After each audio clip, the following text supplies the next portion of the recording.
If you've ever been in that position as a leader, where everything that you think you have planned out, every strategy, every tactic, every relationship, every new idea, every program kind of fits within a map, with a set of goals, with a strategic plan, short term and long term. You know exactly what it is that you want to accomplish. You have your vision statement already clear. It's already disseminated among your organization, and everybody on your team knows exactly what it is and what their role is to see it come to fruition. And then out of nowhere, out of the blue, it seems like perhaps someone not on your team, maybe even somebody opposed to your accomplishment of your goals, finds a chink in your armor.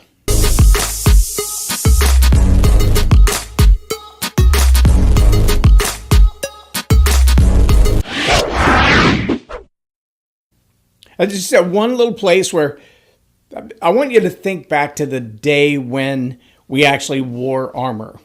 They used to call it chain mail, not the kind of mail that you send out to everybody else, but it was what you wore over your shoulders. It was made of small fibers of chain, the early days of Kevlar.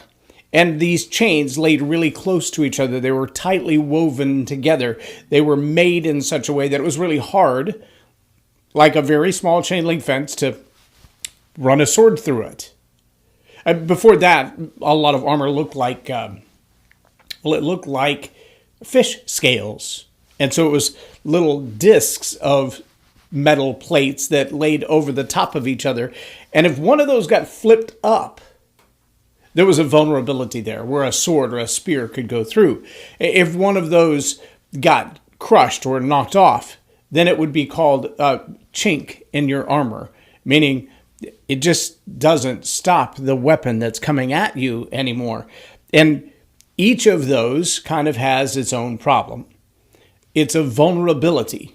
It's a little weakness. Now, I know you've heard the phrase chink in your armor, but I want you to think back to where it came from, because now it's used in your personality.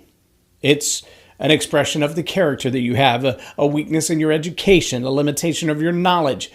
Might even be considered your social standing, which could range anywhere from your social score to the who that you are, to the way that you address people around you, the words that you use, the language that you use, the terminology that you use. And each and every one of those can be a place where someone can take advantage of you. I watched a movie last night. I'll think of the name of it in a moment, but it was set in England, set in the UK. Oh, Luther. It's called Luther.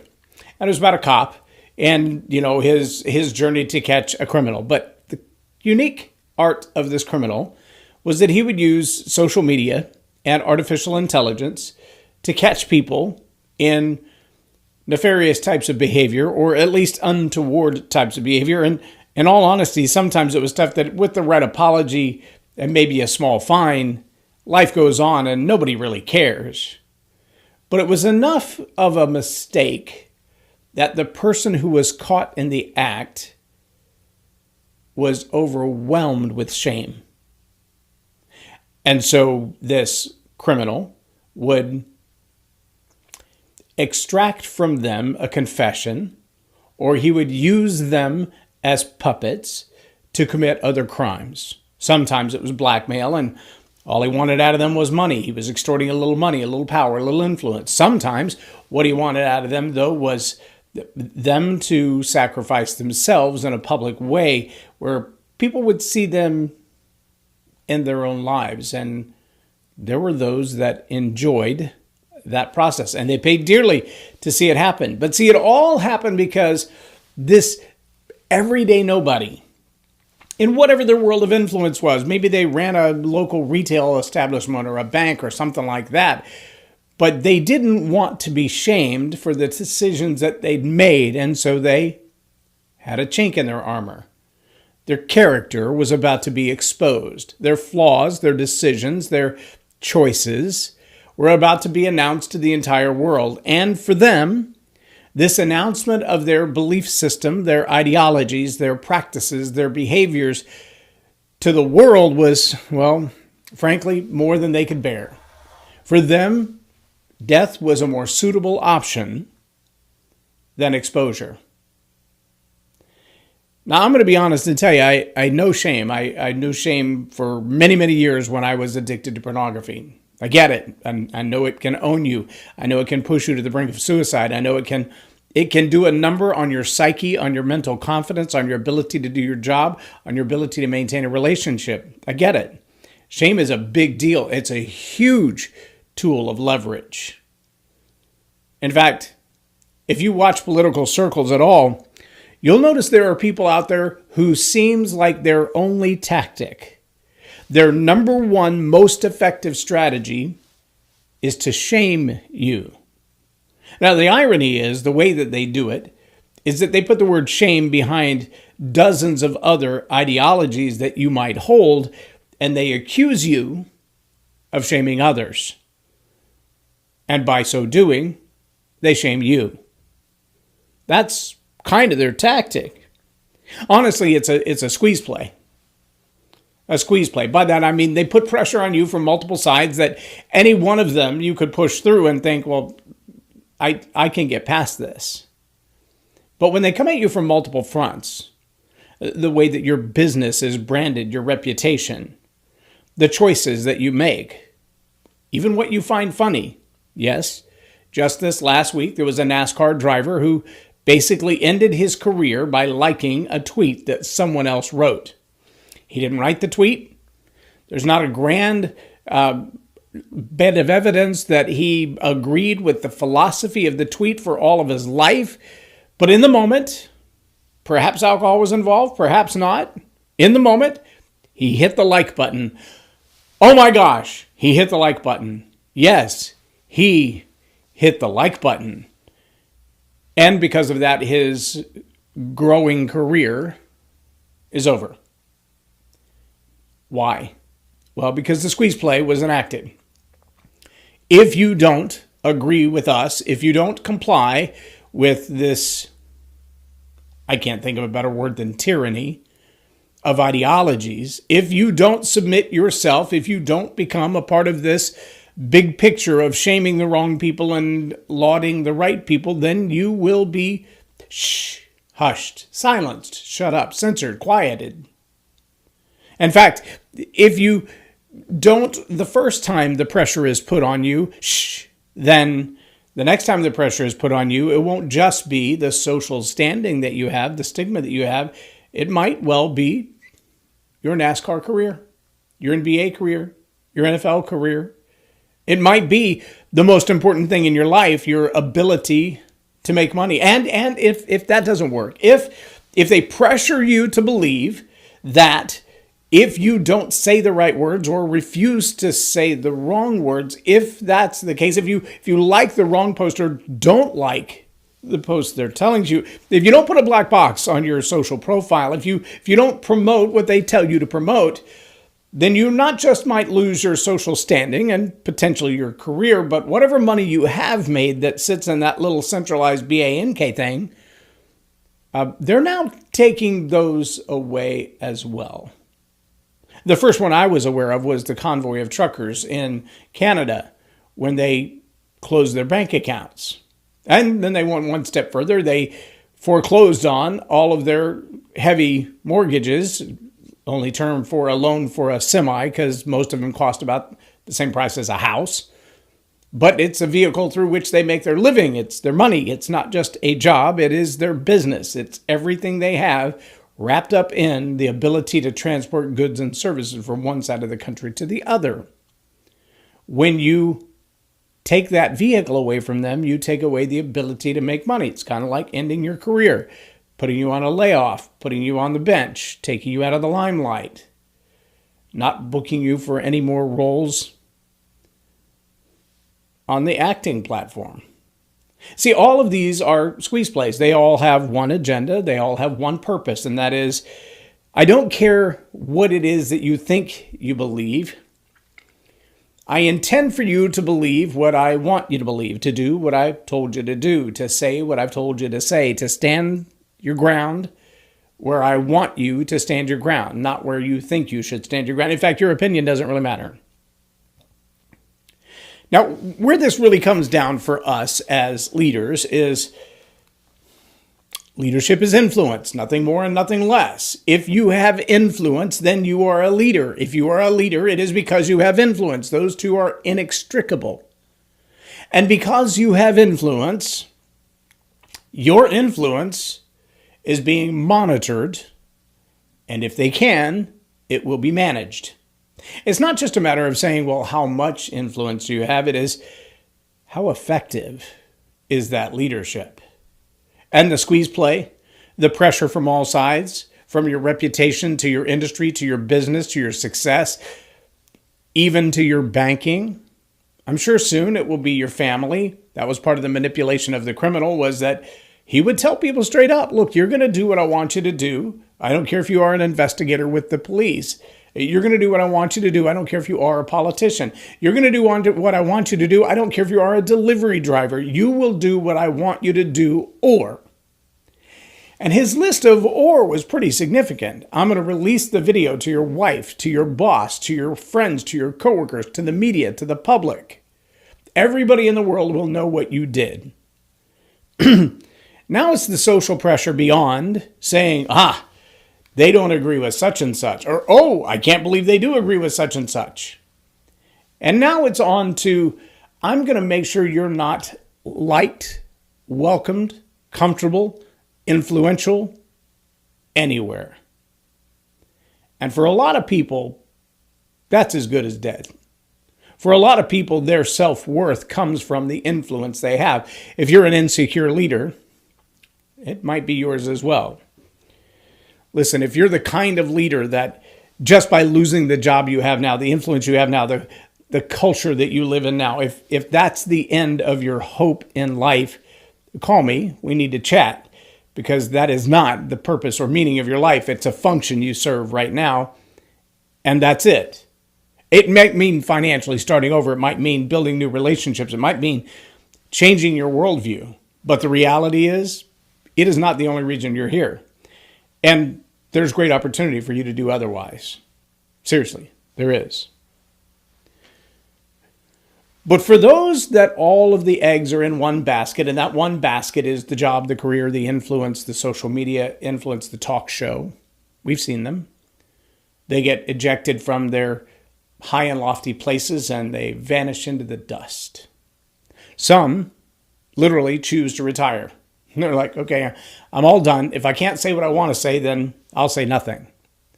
Others bounce and they bob and they weave, and the squeeze play pushes them into a platform they weren't used to, but they find a way to make it effective. Others kind of see the squeeze play coming and they think, well, I'm gonna move before the squeeze gets here. Others, I would say 85 to 90% of the American society today, don't recognize the squeeze play at all. They think to themselves, well, I don't have that much influence. I don't have a big social media platform. I'm not a talk show host. I don't have a podcast. I don't do any of that. I work at the grocery store. Nobody cares about me. Well, you'd be wrong. Let me tell you why. See, one of the misconceptions about what's going on in the world today is that we see a whole lot of division, and this division looks like this group of people versus this group of people versus this group of people. And if we look at that in a microscopic way, if we look at it through a backwards funnel, a myopic view, then what we see is only the divisions that impact our personal lives in our small little world. And in many places we think, well, that doesn't impact me at all. It has nothing to do with me. I'm not in either of those two divisions of peoples, so why do I care? But the bigger picture, the further you zoom out, what you realize is that it's aimed at you because those peoples will one day be your allies, your friends, the people who will stand beside you when the peanut butter hits the fan. And if you think back to the 1920s, 1930s, into 1936 through 42, you saw a world where that kind of microscopic division kept one group of people from helping another group of people that only 5 years before they would have called their friends. That settle in for a minute. what you're seeing right now, these divisions of, well, you didn't use the right word, and you didn't go to the right place, and you didn't bank with the right people, and you didn't buy the right product, and you didn't do what I told you to do. That observation should lead you to understand you're in a squeeze play. But what they're squeezing out of you is a different kind of thing. See, for the influencer, for the leader, for the country music artist, for the rapper, for the author, for the speaker, for the doctor who has the expertise in anything from health, like fighting cancer or diabetes, or biological diseases that are foisted on the public. Those people, they're out in the front. They're the limelight. They're like the officers of the combat battle. Once they're identified, they're highly targeted and they are highly coveted of the enemy. You may not remember, I actually have somewhere in my office, in my library, a deck of playing cards. 52 of the most wanted leaders of the Taliban, their faces were used on a deck of playing cards. They were highly targeted, highly sought after combatants. These were people with a target on their back or a target on their head. Financially, relationally, they were being watched. Who do they hang out with? Where do they go? Where do they buy their lunch? Where do they go at night? Who's guarding them? Which one of those people are their actual bodyguards? Who's carrying a weapon? What kind of weapon? Who's on oversight? Who's watching them from a long distance and keeping a close eye on them so that we can't get close enough? Because there's a strategy, there's a squeeze play, there's a way to push them out of their comfort zone and into a danger zone. And so it is of all of these physicians, heart doctors, specialists in virology, who have met their demise at a young and unexpected time. I'm not saying anybody's to blame. I'm just saying it seems really ironic that they have significant influence and they have knowledge that not everybody has, and suddenly we don't have access to that knowledge anymore. It's a squeeze play. You think the fact that there are people in New Zealand and all around the world saying we are destroying hundreds of thousands of chicken seeds because the big retailers refuse to buy them. And all the while, the big retailers are telling you there's a shortage on chicken seeds, and now they're $11 to get 12 of them. They're almost $1 a piece. Not because there's not enough of them there, but because it's a squeeze play. Have you been grocery shopping lately and seen just how empty the shelves are? I've been in Cuba. I've been in Brazil. I've been in the Congo. I've been in grocery stores where people fight over one loaf of bread because that's all that came in on the truck. Not because there wasn't any bread, but because the stress and the strife and the anger serves a purpose. The anxiety and the frustration serves a purpose. And the purpose it serves is part of the squeeze play. When you go to get what you've always been able to get on a retail basis and suddenly it's not there, it's a squeeze play. When you try to post something on your social media and suddenly there's new standards for what you can say and what you can't say, and you can be banned, you can be blocked, you can be fact-checked, you could be eliminated, you could be completely removed from your ability to communicate one with another. And then you find yourself sitting in the coffee shop wondering, should I jump into that conversation? Because 6 months ago, those were friends of mine, and I would have been delighted to be involved in the conversation, even though we don't completely agree. And now you realize that could become a violent encounter because they don't just believe they have the right to say that, but they believe you are wrong for being alive if you disagree. It's a squeeze play. It's designed for social and moral breakdown. It's designed for cultural destruction. And every leader knows you're being pushed away from effectiveness and into compliance when you find yourself in a squeeze play.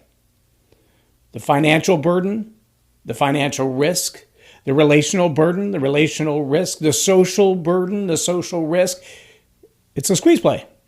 It's intentional. You don't want to think they're coming after you. But if you're a leader, it's because you have influence. And because you have influence, you're a leader. And that makes you a target. And it doesn't matter how you lead. Maybe you just tell stories on Saturdays to the kids in the library. The wrong kind of story, you're a target. Maybe you just make country music but again, the wrong kind of music and you're a target. Maybe you just make rap music, the wrong kind of music and you're a target. Why? Because all of these are ways to influence through messaging. Like that little sign behind my head, lead the narrative or be led by it. Leaders who have influence, the ability to tell a story, to communicate to others, with or without the tools of social media, they're a threat to those who would like to bring down society. Oh, and you might be asking, what makes me, everyday Joe, car wash guy, grocery store clerk, nanny, what makes me a threat? Why would they be after me? What's the squeeze play with me? You have one thing, if you're an American, that makes you a threat, and that is you have free speech. You have the right to defend yourself. You have the right to your own possessions. Those weren't given to you by the government, but they're supposed to be protected by it. And that makes you a threat. If you're feeling the pressure of a squeeze play, it's because you have influence. And that influence may be in your local circle. It might be around the world. But that influence makes you a leader, and that makes you a target. And you will find yourself in a squeeze play to push you from being an effective influencer and leader into a compliant one. My recommendation is prepare for the squeeze and stand strong anyway. I'm Loren Norris with Leading Leaders Podcast for Tell It Like It Is TV. Have a blessed day. Subscribe now for our extensive video library of leadership lessons promoting faith, family, and freedom. Hi, my name is Christina Knowles, and I just got done taking Jay Loren's Story Power Masterclass. It was amazing. I took away so much information. One of the things that I really enjoyed being formally trained in media many years ago is the call to action. I will use that with every speaking engagement, and I'm so grateful that Loren just spoke truth into his teachings, and he is a true professional. And I know this might sound weird, but I've been taking certifications in different classes over the years, and Loren is not boring. I can't even believe I got here at 9, and then the class went by so fast that I was like, it's time to go already? And I was shocked that it was time to go already. So it's an awesome class. You're going to enjoy it, I promise. Loren is a master teacher on storytelling, and I learned so much. I'm really going to have to sit down and go back through everything, and I think I might have to have some more coffees with Loren, but it was totally worth my